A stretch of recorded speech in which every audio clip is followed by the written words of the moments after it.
It's time to make some crepes.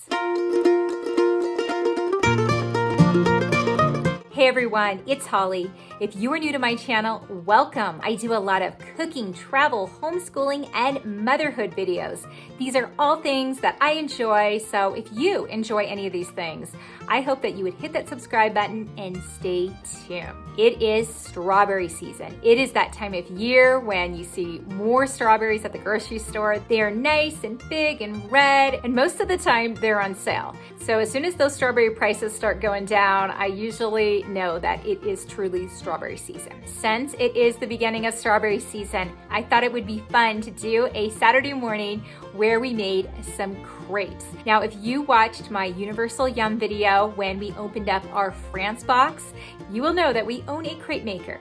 I actually went and purchased this crepe maker when I found out we got the country of France, because when I was younger, we had a crepe maker and I loved, during strawberry season, making a lot of crepes, filling them up with whipped cream, strawberries. Oh my gosh, such a fun and delicious memory from my childhood that I wanted my kids to experience it as well. Come with us right now as we have a fun time making crepes and filling them with some delicious strawberries, blueberries, and whipped cream. And share with you as well the recipe that I use and the method I use for making crepes.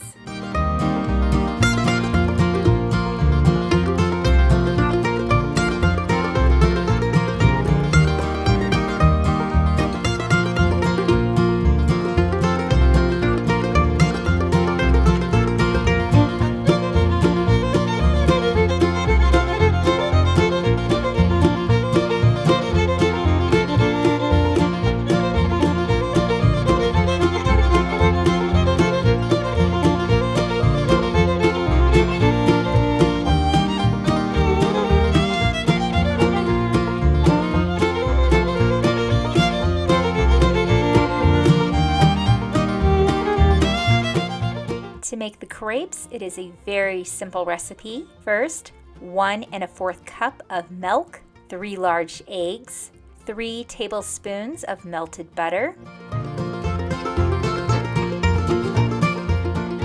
Next, we'll add our dry ingredients, 3/4 cup of all-purpose flour,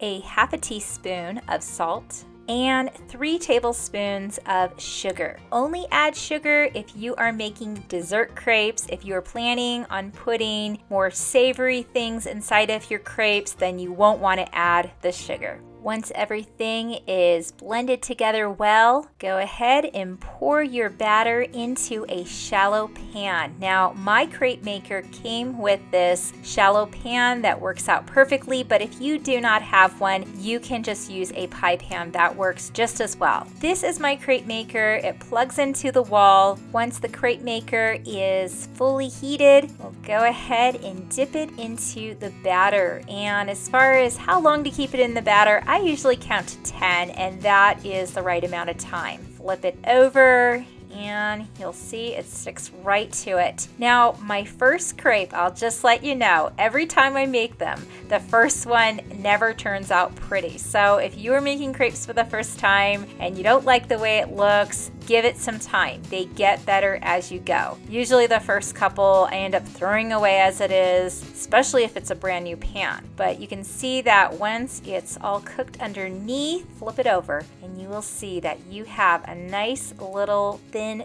pancake. And we'll go ahead and keep making a whole bunch of them. You can see that they do get better as I go. This one still has a hole in it, but it's gonna still be delicious.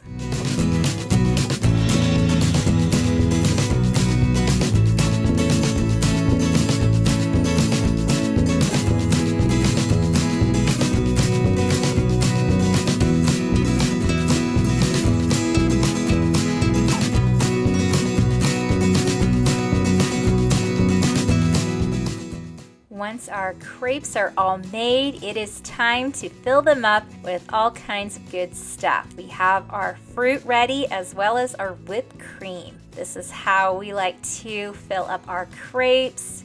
First up is gonna be the whipped cream. I highly recommend getting the extra thick whipped cream, but at the time all I had was original. Gonna just fill it up with our fruit. All kinds of fruit works great for filling crepes. You can do bananas, peaches, whatever is in season. Right now, strawberries and blueberries, in fact, are in season, so that is why we are adding these to our crepes. And you can see how delicious this looks. It makes not only a great dessert or just an afternoon sweet, but it can also be a fun morning brunch to have. If you want to do something different and delicious with your family or friends coming over, yes, having a crepe maker is a great addition to your kitchen. At least it is for ours.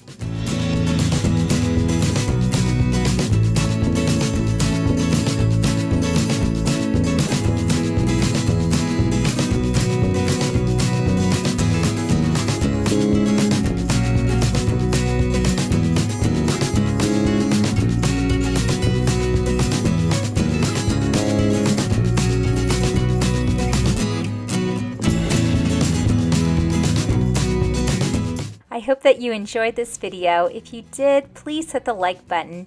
Bye! Don't forget to subscribe!